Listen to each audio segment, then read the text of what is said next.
Hi friends, good morning to all of you. बहुत बहुत स्वागत है आपका हमारे यूट्यूब चैनल विभू इंस्टीट्यूट में। प्रीवियस वीडियोस में हमने सीखा था कि लेटर राइटिंग स्किल्स क्या होता है, किस तरीके के लेटर के लिए कौन कौन से फॉर्मेट होते हैं, जैसे कि खुद की शादी के लिए क्या एप्लीकेशन का फॉर्मेट होगा, फिर मैटरनिटी लीव के लिए हमारा एप्लीकेशन का फॉर्मेट क्या होगा, बच्चे जिनके लिए पेरेंट्स लिखते हैं लीव एप्लीकेशन उनका फॉर्मेट क्या होगा, फिर बच्चे खुद के लिए जो लीव एप्लीकेशन लिखते हैं उनका फॉर्मेट क्या होगा। तो ये सारी चीजें हमने डिस्कस कर ली थी। अब बच्चे बिजनेस करेंगे या जॉब होल्डर होंगे या जो भी अपने फ्यूचर में करेंगे, तो हमारा आज का टॉपिक होने वाला है business letter and its types. इसमें हम पढ़ेंगे कि बिजनेस में क्या क्या चीजें आती हैं, जैसे कि internship, offer letter, job letter, appointment letter, authorisation letter, resignation letter, reference letter, order letter, complaint letter, sales letter, inquiry letter, recommendation letter, employment letter, acknowledgement letter, etcetera. तो आइए अब हम चलते हैं कि बिजनेस लेटर का फॉर्मेट क्या होगा। तो आपके स्क्रीन पे यहाँ दिख रहा है कि बिजनेस लेटर के फॉर्मेट में सबसे जो पहला पॉइंट आता है वो है सेंडर्स डिटेल, जैसा कि सभी एप्लीकेशन के फॉर्मेट में होता है। सबसे पहले हम सेंडर्स डिटेल लिखते हैं। अगर आप बिजनेस लेटर की बात कर रहे हैं तो सेंडर्स डिटेल्स में क्या हो जाएगा, नेम, जॉब का टाइटल, कंपनी, किस कंपनी के लिए आप ऑथोराइज हो रहे हो, आपका एड्रेस, सिटी या स्टेट कोड, आपका कॉन्टैक्ट नंबर और आपका ईमेल। क्योंकि आजकल लोग डिजिटली बहुत ज़्यादा अवेयर हैं तो कॉन्टैक्ट नंबर और ईमेल बहुत ज़्यादा नेसेसरी है। अब आते हैं सेकंड पॉइंट्स में। तो सेकंड पॉइंट्स है हमारा डेट ऑफ राइटिंग लेटर, यानी कि जिस दिन आप लेटर लिख रहे हैं, जिस दिन आप एप्लीकेशन लिख रहे हैं उसका डेट हो जाएगा। Third is the recipient details. तीसरा जो रिसीवर हैं, यानी कि जो आपके मैसेज को रिसीव करेंगे, जो आपके लेटर को रिसीव करेंगे, आप जिनके पास लेटर लिख रहे हैं उनका डिटेल होगा, यानी कि उनका name, job title, company, address, city code. यानी कि जो सेंडर्स का डिटेल होता है वही रेसिपिएंट का डिटेल्स होता है, सिर्फ नेम और एड्रेस चेंज हो जाता है। यानी कि जैसा कि सेंडर डिटेल्स है, name, job title, company, address, city, state code, number, emails, यही रेसिपिएंट डिटेल्स में भी ये सारा हम इंफॉर्मेशन पुट कर देते हैं। फिर है हमारा सैल्यूटेशन। जब लीव लेटर लिखते थे या लीव एप्लीकेशन, चाहे वो मैटरनिटी लीव हो या फिर खुद की शादी के लिए लीव एप्लीकेशन हो, तो उसमें हम डियर लगाते थे या रेस्पेक्टेड सर और मैडम लगाते थे। यहाँ पे बिजनेस पर्पज से हम यूज कर रहे हैं तो यहाँ हो जाएगा to whom it may concern, यानी कि जिनको भी ये कंसर्न किया जाता है, या फिर डियर मिस्टर और मिस और उनका नेम अगर हम जानते हैं तो। Next point is body, and here body is the main content and it is divided into 3 parts, जिसमें पहला पार्ट आता है सेल्फ इंट्रो। यानी कि जब आप कहीं भी किसी कंपनी में जॉब के लिए जाते हैं या कोई भी आपको ऑफर किया जाता है तो सबसे पहला पॉइंट क्या होता है, आप अपना स्वयं का परिचय देते हैं। आप क्या हैं, आपका एड्रेस क्या है, आपका क्वालिफिकेशंस क्या हैं, आपकी हॉबीज़ क्या है, आप उस कंपनी के लिए किस तरीके से यूज़फुल साबित हो सकते हैं, आपका प्रोफेशन उस कंपनी को कैसे बेनिफिट करा सकता है, ये सारी चीज़ें हम सेल्फ इंट्रो से पता करते हैं। फिर है आपका second point, that is purpose. आप किस उद्देश्य से उस कंपनी को लेटर लिख रहे हो, आप क्या करना चाहते हो, किस पोस्ट के लिए जाना चाहते हो, आपका क्वालिफिकेशंस क्या है, उस क्वालिफिकेशंस के अकॉर्डिंग आप कौन कौन सा प्रोफेशन चूज कर सकते हो, वो सारी चीज़ें हम पर्पस में लिखते हैं। And third and last is the conclusion. Conclusion क्या होगा ये कंटेंट पे डिपेंड करता है। Next point is closing. अब जब हमने लेटर पूरा लिख दिया है तो उसको खत्म भी करना है। तो पहले हम जो कम्प्लीमेंट्री क्लोजर देते थे वो क्या था, थैंकिंग यू था, या फिर योर्स फेथफुली या योर्स सिंसियरली। अगर आप एक स्टूडेंट हैं तो योर्स ओबीडियंटली। यहाँ पे हमारा क्लोजिंग क्या होगा, रेस्पेक्टफुली योर्स, या योर सिंसियरली, या योर कॉर्डियली। यहाँ पे हम फेथफुली भी यूज करेंगे, रेस्पेक्टफुली भी यूज करेंगे, सिंसियरली भी यूज करेंगे और कॉर्डियली भी यूज करेंगे। और सबसे लास्ट में आपका सिग्नेचर हो जाता है, फुल नेम होता है, फिर आपका पोस्ट होगा, आप किस पोस्ट के लिए अप्लाई कर रहे हैं या किस पोस्ट के लिए आपके पास ऑफर आया हुआ है तो आप उसको रिप्लाई कर रहे हैं। फिर है आपका कॉन्टैक्ट नंबर और ईमेल। तो इस तरीके से हमने देखा अभी कि बिजनेस लेटर का क्या फॉर्मेट होगा, और फॉर्मेट में 7 पॉइंट्स थे। मैं फिर से रिपीट कर देता हूँ। First point is the sender's detail, जिसमें कि आपका नाम, job title, company, address, city या स्टेट कोड, कॉन्टैक्ट नंबर और email. Next is date, then recipient's detail यानी कि आप जिन्हें लेटर लिख रहे हैं उनका एड्रेस होगा। फिर सैल्यूटेशन, सैल्यूटेशन की शुरुआत हम डियर मिस्टर और मिसेज कर सकते हैं जब हमें नेम पता हो, नहीं तो सीधा सीधा हम लिख सकते हैं to whom it may concern. The main content is our body and body is divided into 3 parts. First is the self intro, second is the purpose and third is the conclusion. Next is complimentary closing, जैसा कि हम पहले भी करते थे।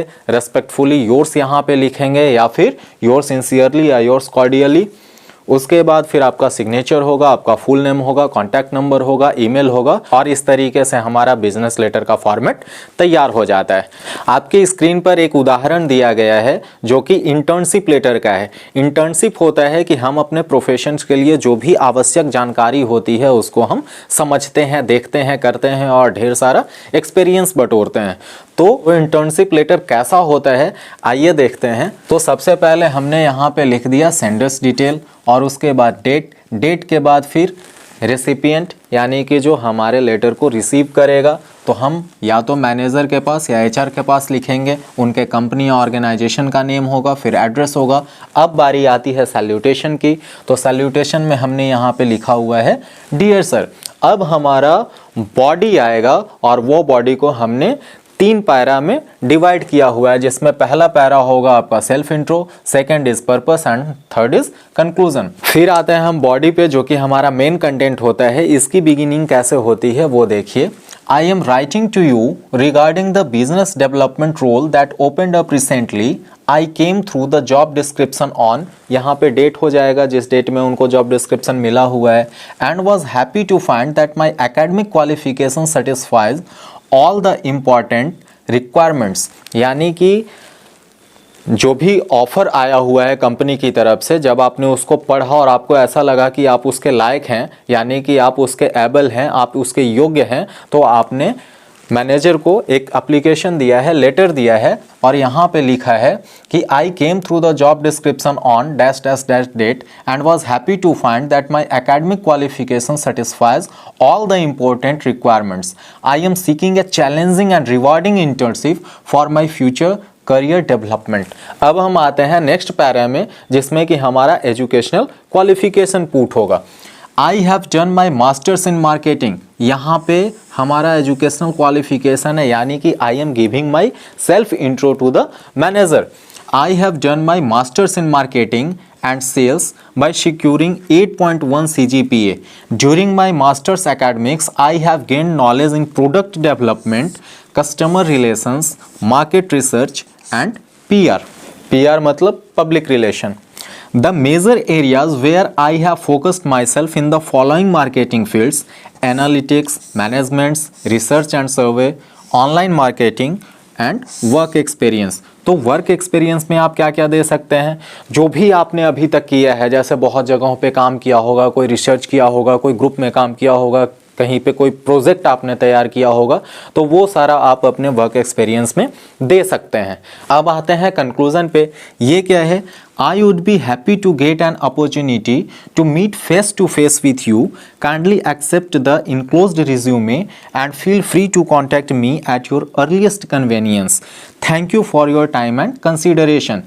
यहाँ पे हमने लेटर को क्लोज किया है with the word thank you for your time and consideration. और अब कम्प्लीमेंट्री क्लोजर कहाँ से शुरू होगा? Yours sincerely. आप यहाँ पे रेस्पेक्टफुली योर्स, जैसा कि आपको पहले बताया गया था, या फिर योर्स कॉर्डियली भी आप सब्स्टिट्यूट कर सकते हैं। और योर सिंसियरली के बाद जैसा कि था सिग्नेचर होगा, फुल नेम होगा, आप किस पोस्ट के लिए अप्लाई कर रहे हो वो पोस्ट होगा, आपका कॉन्टैक्ट नंबर होगा और ईमेल आईडी होगा। तो इस तरीके से हमने देखा कि बिजनेस लेटर का फॉर्मेट क्या था और हम इंटर्नशिप लेटर कैसे लिख सकते हैं। अब इंटर्नशिप लेटर के बाद नेक्स्ट एग्जाम्पल आपके स्क्रीन पे होगा जो कि है जॉब लेटर या अपॉइंटमेंट लेटर या ऑफर लेटर। तो हम देखेंगे कि तीनों लेटर क्या एक है या कुछ कुछ उसमें माइनर डिफरेंसेस हैं या उनका फॉर्मेट किस तरीके से होगा। तो आइए देखते हैं। जॉब लेटर, ऑफर लेटर और अपॉइंटमेंट लेटर, तीनों में सिमिलरिटीज़ क्या हैं और डिफरेंसेस क्या हैं हम अभी सीखेंगे। जब आप इंटर्नशिप कर लिए और आपके पास वर्क एक्सपीरियंस आ गया, आपने कहीं भी इंटरव्यू दिया और कंपनी ने आपको सेलेक्ट कर लिया है, तो कंपनी आपको हायर करने के लिए एक जॉब लेटर देगी या अपॉइंटमेंट लेटर देगी या ऑफर लेटर देगी, तो वो किस तरीके का होगा। या फिर आप एक एंटरप्रेन्योर हैं तो अपने अंडर में लोगों को रखना है, तो उनको आप कैसे हायर करेंगे, किस तरीके से आपका ऑफर लेटर तैयार होगा। तो आइए हम देखते हैं इसका फॉर्मेट क्या होता है। तो ऑफ़र लेटर या अपॉइंटमेंट लेटर या जॉब लेटर कुछ भी कह लें, इसकी जो शुरुआत होती है वो डेट से होती है। डेट के बाद हम यहाँ पे नेम डालते हैं, फिर एड्रेस डालते हैं, उसके बाद salutation dear name of candidate, यानी कि जिनका अच्छा गया है इंटरव्यू और आप उनको हायर करना चाहते हैं, उनका सिलेक्शन करना चाहते हैं, तो उनका नाम होगा। फिर अपॉइंटेड एज, आप किस पोस्ट के लिए उनको हायर कर रहे हैं, उनका डेजिग्नेशन क्या होगा, वो हम यहाँ पे देंगे। फिर हमारा जो बॉडी होगा उसकी शुरुआत कैसे करेंगे, with refer to your recent interview for the above position, जिस पोजीशन के लिए उन्होंने अपना साक्षात्कार दिया था, इंटरव्यू दिया था, तो यहाँ पे लिखा हुआ है कंपनी के द्वारा, with refer to your recent interview for the above position, we are very pleased to inform you that we are offering the position with our company with effect from, यहाँ पे आप डेट, जिस date से उनको आप काम पे लगाना चाहते हैं, under the following terms and conditions. आपके जॉब लेटर में, ऑफर लेटर में, अपॉइंटमेंट लेटर में जो कंपनी के द्वारा आता है उसमें कुछ कुछ बातें लिखी होती हैं, जैसे आपकी सैलरी क्या होगी, सैलरी के जगह पे आप पर्क्स एंड बेनिफिट्स का यूज कर सकते हैं, यानी कि आपकी सैलरी क्या होगी, बेसिक सैलरी क्या होगी, लेवल क्या होगा, पेमेंट क्या होगा, ये चीज़ें यहाँ पे डिस्कस की जाती हैं। Next is the job location, आपको कहाँ पे काम करना है, आपका जॉब लोकेशन क्या होगा, आपकी पोजीशन क्या होगी। Third is the probationary period, यानी कि आपको कितने दिन तक का प्रशिक्षण लेना अनिवार्य है, या आप किस तरीके से काम करते हैं, आपका एक्सपीरियंस उस काम के लिए क्या क्या होना चाहिए, यह आपको प्रोबेशन पीरियड में सिखाया जाता है। Next is the working hours, यानी कि आपका दिन में कितना काम है या फिर वीक में आपका क्या काम है, आप किस तरीके से काम को करते हैं, काम का इंटरवल क्या होगा, वो डिस्कस किया जाता है। Next is the leave policy, छुट्टी की नीति क्या है, जैसे उसमें कितना कैजुअल लीव है, कितना अर्जेंट लीव या इमरजेंसी लीव है, स्पेशल लीव होगा कि नहीं, मैटरनिटी लीव होगा कि नहीं, पैटर्निटी लीव होगा कि नहीं। लीव एप्लीकेशन के बारे में आपको प्रीवियस वीडियोस में बता दिया गया है कि उसका फॉर्मेट क्या होता है। अगर आपने हमारे उस वीडियो को नहीं देखा है तो सबसे पहले हमारे चैनल को आप सब्सक्राइब कर लीजिए ताकि आप अपडेटेड रहें। Next is the notice period clause. अब होता क्या है कि बहुत सारी ऐसी कंपनियां होती हैं जो आपको हायर करती हैं और साथ ही साथ एक बॉन्ड पेपर भरवाती हैं आपसे। वो इसलिए ताकि कंपनी आपके ऊपर बहुत ज़्यादा खर्च कर देती है, तो आप उस कंपनी को छोड़ के नहीं जाओ, क्योंकि बार बार कंपनी का उतना खर्च होगा और कोई भी कंपनी नहीं चाहती है कि उनका उतना खर्च फालतू में जाए। तो नोटिस पीरियड क्लॉज क्या होता है, अगर आप जॉब छोड़ना चाहते हैं, जैसे मान लीजिए कि मेरा कहीं पे जॉब हो गया और मैंने और भी जगह इंटरव्यू दिया है और उससे कहीं बेहतर जॉब मिल गया, तो जाहिर सी बात है कि पहले वाले जॉब को छोड़ के हम दूसरे जगह पे चले जाएंगे। तो कंपनी नहीं चाहती है, कंपनी चाहती है कि जो मेरे पास आ गया वो सिर्फ और सिर्फ परमानेंट रहे, क्योंकि उन्होंने द बेस्ट को चुना हुआ है। तो यहाँ पे कंपनी एक बॉन्ड लिखवा लेती है आपसे कि अगर आप छोड़कर जाना चाहते हैं शेड्यूल्ड जॉब को, तो आपको या तो पैसे देने पड़ेंगे या कहीं कहीं पे ऐसा होता है कि आपको उतना ईयर का काम करना ही करना, उसके बाद आप जा सकते हैं। तो ये सारे चीज़ का डिस्कशन आपके लेटर में लिखा हुआ होगा। उसके बाद इन द लेफ्ट आपका होगा name of the employee and signature, यानी कि जब ये लेटर आपके पास आएगा तो आप लेफ्ट साइड में क्या करेंगे, अपना सिग्नेचर करेंगे नेम ऑफ द एम्प्लॉय के नीचे, और राइट साइड में होगा नेम ऑफ द प्रोवाइडर, यानी कि जो कंपनी आपको हायर कर रही है उस कंपनी का नाम होगा और उस कंपनी के मैनेजर का सिग्नेचर होगा या फिर HR डिपार्टमेंट का सिग्नेचर होगा। अब रही बात कि डिफरेंसेज क्या हैं। सिमिलरिटीज़ तो हो गए कि जॉब लेटर भी उसी को कहते हैं, ऑफ़र लेटर भी उसी को कहते हैं, या फिर अपॉइंटमेंट लेटर भी उसी को कहते हैं। डिफरेंसेज कहाँ पे आती है, तो जॉब या अपॉइंटमेंट लेटर दोनों सेम है, ऑफ़र लेटर थोड़ा सा डिफरेंट होता है। डिफरेंट किस मायने में होता है, क्योंकि जॉब या अपॉइंटमेंट लेटर जो होता है उसमें एम्प्लॉय को सिर्फ साइन करना होता है, लेकिन जब ऑफ़र लेटर होता है तो ऑफ़र लेटर में आपको सिग्नेचर के साथ साथ आपको रिप्लाई भी करना होता है कि आप किस दिन को ज्वाइन कर रहे हैं, यानी कि आपका डेट ऑफ ज्वाइनिंग क्या होगा, और साथ ही साथ आपको अपना डॉक्यूमेंट्स जो कि एजुकेशनल क्वालिफिकेशन क्या है वो भी आपको दिखाना होता है, यानी कि आप साथ ही साथ अपना बायोडाटा या रिज्यूमे दोबारा भेजते हैं। तो यही थोड़ा सा डिफरेंसेज है। अभी अभी हमने देखा कि कंपनी आपको किस तरीके से हायर करती है और उनका जॉब लेटर का या अपॉइंटमेंट लेटर का या ऑफर लेटर का फॉर्मेट क्या होता है। अब हम देखेंगे कि आप अगर कहीं भी जाते हो जॉब के लिए तो जॉब एप्लीकेशन आप कैसे लिखते हैं। जैसा कि इंटर्नशिप लेटर में आपको दिखाया गया था ठीक वैसा ही है, थोड़ा थोड़ा डिफरेंस है। तो आइए हम लोग देखते हैं कि दोनों के बीच में क्या सिमिलरिटीज़ हैं और क्या डिफरेंस हैं। तो जॉब एप्लीकेशन के लिए जो हमारा फॉर्मेट है वो आपके स्क्रीन पे दिख रहा है। जॉब में दो चीज़ें आती हैं जॉब एप्लीकेशन के लिए। सबसे पहला है कवर लेटर और दूसरा है बायोडाटा। कवर लेटर क्या होगा, जैसा कि पिछले सभी वीडियोस में लेटर राइटिंग में आपको बताया गया है, कवर लेटर की शुरुआत होगी सेंडर्स एड्रेस, फिर डेट, फिर रिसीवर्स एड्रेस, और उसके बाद सब्जेक्ट, सैल्यूटेशन, फिर बॉडी और फिर क्लोजर। और बॉडी को जिस तरीके से हम 3 पार्ट्स में डिवाइड करते थे यहाँ भी बिल्कुल सेम है, जिसमें पहला पैराग्राफ जो है mentioning the source of information about the job along with the day, date, advertisement number and post.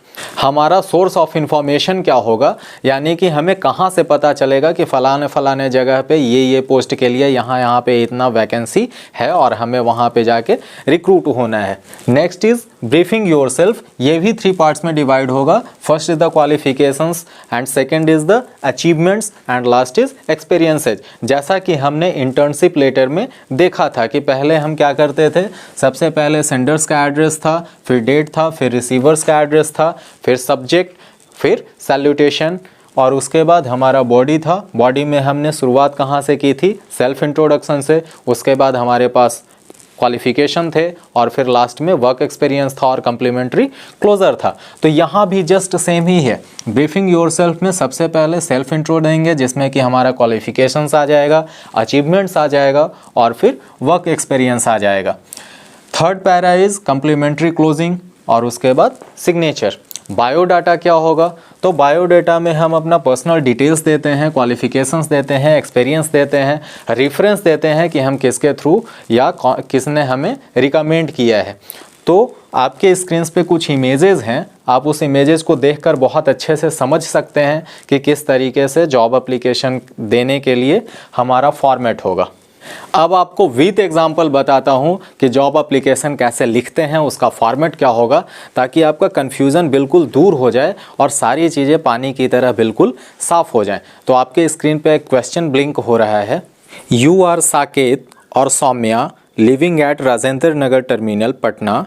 Read the advertisement given below and apply for the job that suits you, giving your biodata separately.